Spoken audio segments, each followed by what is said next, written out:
Hi guys, welcome to my channel, The Golden Cruiser. Today we're going to be talking about ways that could ruin your cruise.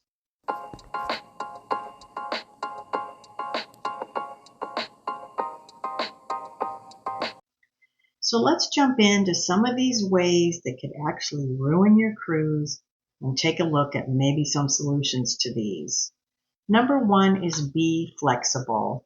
Now, itineraries on cruises can change at any time due to bad weather or port restrictions or other reasons. So book your cruises when bad weather should not be present. Avoid booking the Caribbean between June to October, which is hurricane season. Also, on some transatlantic cruises, they always have bad weather, so avoid those. If changes do happen, stay positive. Cruise lines are always trying to keep you safe, so they don't want to sail when there's bad weather. So if this does happen to you, just expect it. It can happen at any time.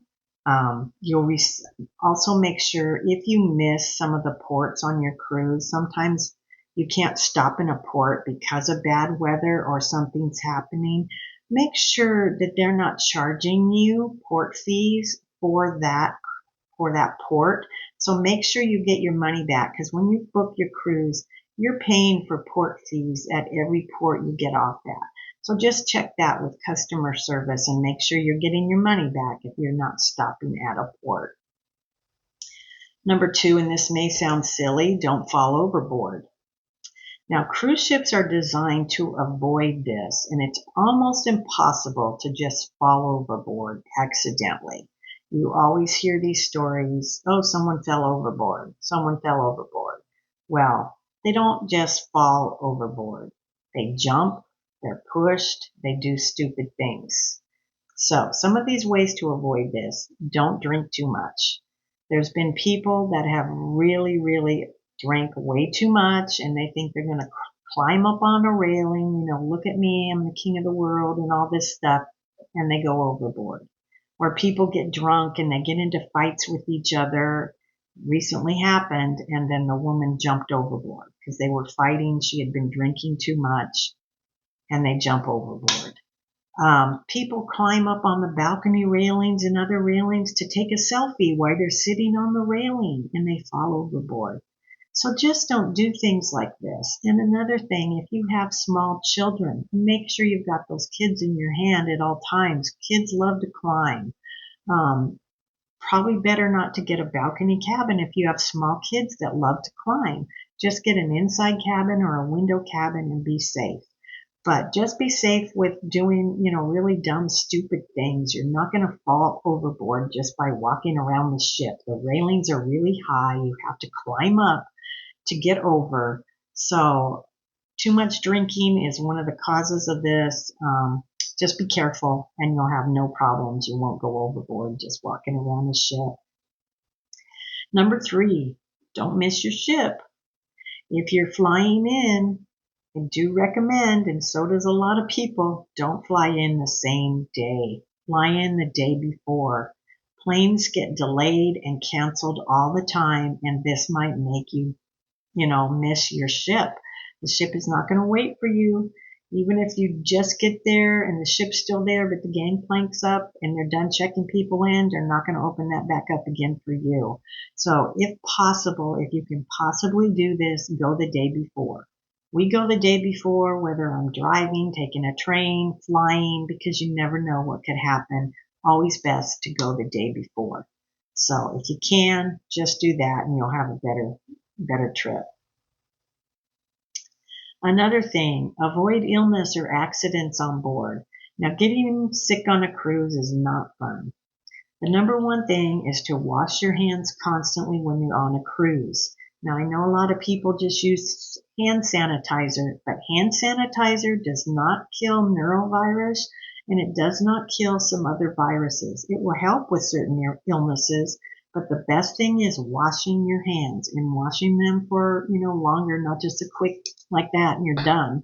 Wash them pretty good. Wash them before you go in and after the buffet. That is very important. You have all those people touching the same utensils. Wash your hands. You don't want to get sick. Also avoid accidents on the ships. Try not to be wearing a certain shoe that you're going to trip on, or really high heels that you're going to fall. There's certain accidents that can happen on the seas. Avoid going out on deck if it's very rough seas. Don't go out on the deck. Just stay inside. Don't drink too much, because accidents can happen with that. I've seen people falling down, getting hurt. I've seen people fighting because they drank too much. So just take it easy with the drinking, and make sure and buy some trip insurance. It's very low cost for what things could happen, and it can really save you in the long run. So always buy some trip insurance. Number 5, keep your luggage safe. Lost luggage can ruin your vacation. You can do a few things to help. Label your luggage clearly and make sure it is secure to your bags. Also, you can put in AirTags like Apple AirTags or Android trackers inside your luggage so that if it is lost, you can track it and see where your bags are. So those are some things you can do. Make sure that when you're packing your bags, take a carry-on bag that would have things like your medicine, your passports, all your IDs or documents you would need, anything of importance, maybe some jewelry you're taking with you, or anything you want to have right when you get on the ship, like a bathing suit to go swimming right away before your luggage gets there. Carry those things in a carry-on bag, because if your luggage is lost and your medicine's with it or something like that, you're going to be stuck. You can always replace clothing and things, but you cannot replace your medication right away, and that's very important. So carry that with you and make sure you have your passports or ID. Number 6 is look out for hidden costs. Now, costs don't end after you've booked your cruise. They can add up very quickly on a cruise, as I know. When you get that final bill, you can sometimes be shocked because you're not actually paying as you go. They're charging it to your card, charging it to your room, charging this, charging that. Now, if you haven't paid for your gratuities ahead of time when you book, which I suggest doing, I always pay up front, then you're going to have that bill, which could be a shock to you. You're going to have fees like if you took room service. A lot of cruise ships charge for room service, or Wi-Fi fees if you haven't already taken it and then you book it online, or you can, if you're purchasing alcohol drinks, those can really add up. They do add tips onto every drink you purchase on the ship. They also, some cruise lines add tips to the room service. So look at your receipts when you get them. A lot of times you've already tipped, on this receipt. They've taken it out automatically, and then you're handing them money, tipping them again. So check that out when you get a receipt. I wasn't aware of this for a long time. I was always double tipping, and then I was looking at the receipt and they had already taken out a tip. Things like specialty dining, if you decide to purchase on board, or spa treatments. All these little things can add up. Things you buy in the shops, they always have sales. They're always trying to sell you something, like the charm of the day, and jewelry, watches, purses. They'll have $10 sales. Well, all these things add up. So just be careful when you get on board of all these hidden costs that could happen that you're not aware of, and be expecting that large bill at the last day under your door. Number 7 is stay safe.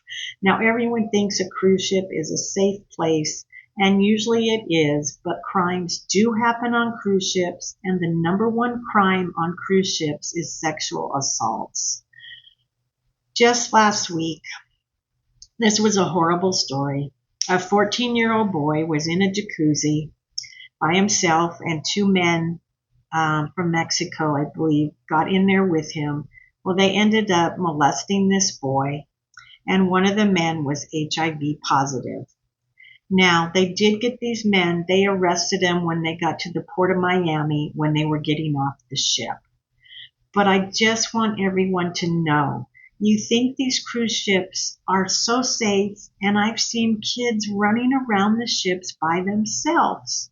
Our last cruise, there was like an 8-year-old little boy by himself with no one searching for ducks. He was talking to us and he was in the lounges and everything, going under chairs that people were sitting on, looking for ducks and everything. A lot of these teenagers in the clubs. Now, my granddaughter, when she started cruising with me, was 13, and she would go to the clubs, the kids clubs. A lot of these clubs, when they get 12 and up, they can check themselves out and leave anytime they want. You don't have to pick them up, which is kind of scary to me. People really have a sense of security on a ship. They think it's very safe. There's cameras everywhere. Of course there is.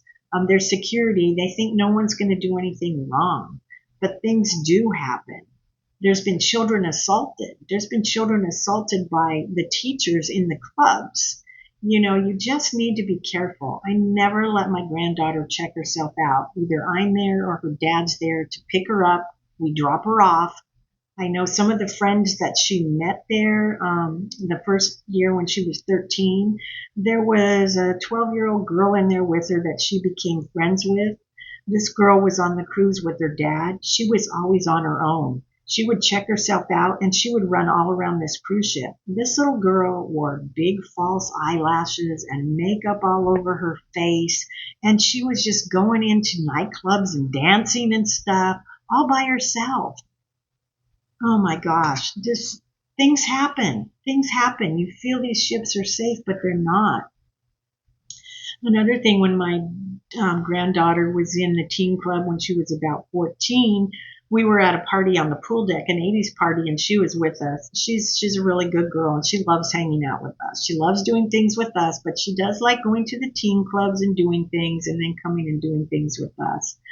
We were doing the 80s party, and a group of kids she had met came up to her and said, "Hey, you want to go with us? We're going up to the top deck because it's really windy right now. We want to go check that out." Well, luckily she said, "No, I don't want to go," because I don't think we would have let her go anyway. But you have to be careful what these kids are doing. They can get hurt. Kids do silly things. They climb up on railings and stuff. Give them some supervision, especially if your child is not one that's mature enough to be going around by themselves. Don't just take off and say, "We're going to the casino," or "We're going to the bar. Good luck. Go where you want." Be safe.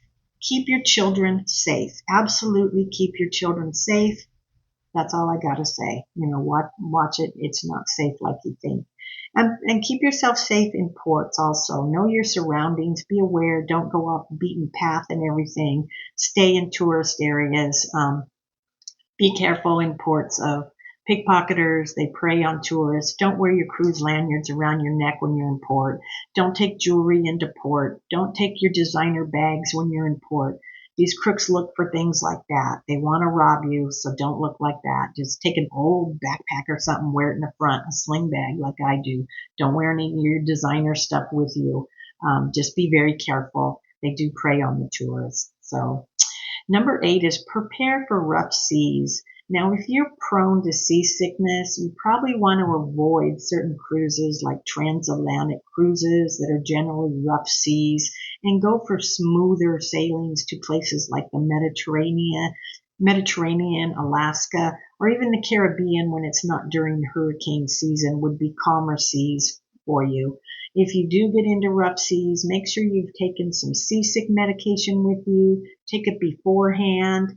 If you haven't taken any or you don't have any with you, there's some other things you can do, like eating ginger candy or eating green apples. The cruise swears by that and says those will really help you. So, and also book a cabin in the middle of the cruise ship, and the lower down, the better you'll be if you're prone to seasickness. Luckily, I don't have seasickness, so I don't have to worry about those, but I know a lot of people do. So just be cautious of everything there. Another number 9, make sure your phone is on airplane mode. As soon as you get on that cruise, put your phone in airplane mode, or you are going to have a bill that could be thousands of dollars. Even if you've taken the Wi-Fi package or not, put your phone on airplane mode. A lot of people have not done that, and then they get back and have a bill that's like $2,000 from their phone carrier. So just make sure and do that as soon as you get on board. Number 10 is avoid sunburns. Now, the sun can be brutal at sea. The reflection of the water and the UV rays are higher, and you can spend long hours at the pool, and it can cause severe sunburn and even sunstroke. So make sure and use a high SPF waterproof sunscreen on you. Reapply it every 2 hours. Keep yourself hydrated. Try to stay in some shade and not in the sun like all day long. And alcohol is going to make it worse. Drink water. Caffeinated drinks will make it worse too. So just drink lots of water, wear a wide brim hat and sunglasses that will help protect you. And just remember to bring that sunscreen with you because it's very expensive on board and you don't want to have to pay for it there. So just be careful in the sun. I've seen so many people walking around looking like lobsters, feeling miserable. It's not good for you. It can literally make you sick. So just be careful of that. Number 11 is follow the rules. The rules are there for a reason. Attend your muster drill and do it right away so you can start enjoying your cruise. Don't be one of those people that says, well, I'm just going to go put my luggage down. Oh, then we're just going to go have lunch. Let's go look around the ship. And then all of a sudden you hear your name called because you haven't done your muster drill. The ship cannot leave till everyone's done their muster drill. So please just do that. As soon as you get on the cruise, that's the first place we head. I already know where my muster drill is on our next cruise. We get on, we head for it, we're done. And then you can start enjoying your cruise. Other rules: don't smoke in your room, on your balcony, or in areas where it's not allowed. That rule is there for a reason, because of fire. Fire on a cruise ship can be deadly. So go smoke in the designated areas only and don't try to sneak it. There's cameras all over the place. There's cameras pointed at your balconies. So just follow the rules. It's for safety that they have these rules. And be kind to your crew members and fellow passengers, and you'll have a wonderful cruise. Don't take out your frustrations on the crew members that are working so hard for you. Just try to enjoy your cruise and have a wonderful time. So there you have it. There's some tips to help to not ruin your cruise and make you have a better cruise, and that no problems will arise. So I want to thank you for stopping by today. If you liked my video, please give it a thumbs up and please subscribe to my channel to help me grow. I hope to see you all again real soon on the Golden Cruiser. So bye for now. Have a wonderful day.